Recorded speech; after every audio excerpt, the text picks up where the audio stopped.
Sebab air ni bila letak di tepi BC300, air ni akan jadi air Hesgenol. Dia akan tukar kepada air kristal. Sangat-sangat berbaloi. Anda tak payah bayar satu sen pun. Letakkan energi secara percuma dengan air yang kita ada. Faham ke Bang Luan? Halo, faham ke? Okey. Jadi ini juga sangat penting untuk sesiapa yang ada masalah, selalunya yang masalah tekanan darah tinggi, yang migraine kan. Sangat bagus kalau dia boleh minum produk ini. Ya, BC300, minum air yang letak di tepi BC300 kita. Faham ke Bang Luan? Now, sangat bagus juga untuk sesiapa yang ada masalah tekanan darah tinggi dan sebagainya. Ambil BC300, letak dalam satu plastik bag.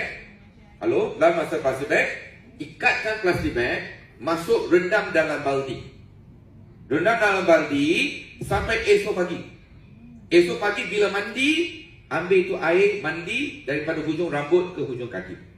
Right? Sebab dia akan bagi energi ini seolah-olah anda tengah mandi di tempat air terjun. Ya, di tempat air terjun ni, kenapa orang suka pergi ke tempat air terjun?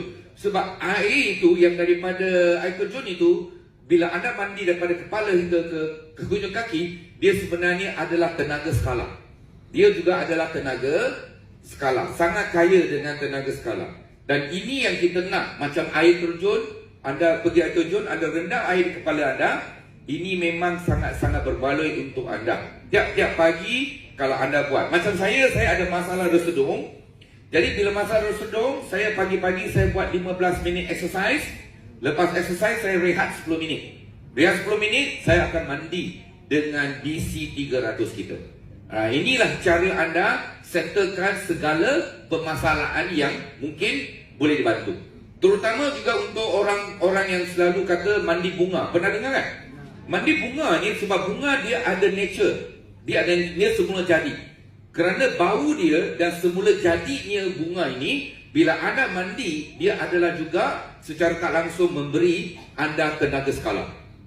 Right? Dan eloknya ialah bila anda ada BC300, anda boleh gunakan air itu mandi, dia boleh cuci. Dia boleh bersihkan badan anda daripada benda-benda yang mungkin kita tak nampak dan tak boleh faham. Right? That's why ada ramai orang yang ada masalah macam-macam. Dia ingatkan dia sakit, pergi jumpa doktor, doktor cek tak ada benda. Tak ada benda dia kata. Tapi rupa-rupa bila mandi dengan BC300, masalah dia ada hilang macam itu saja. Sebab ada benda yang kacau kita tak tahu, tak boleh faham. Doktor pun cek tak ada apa hal, sains pun cek tak ada hal. Tapi kita macam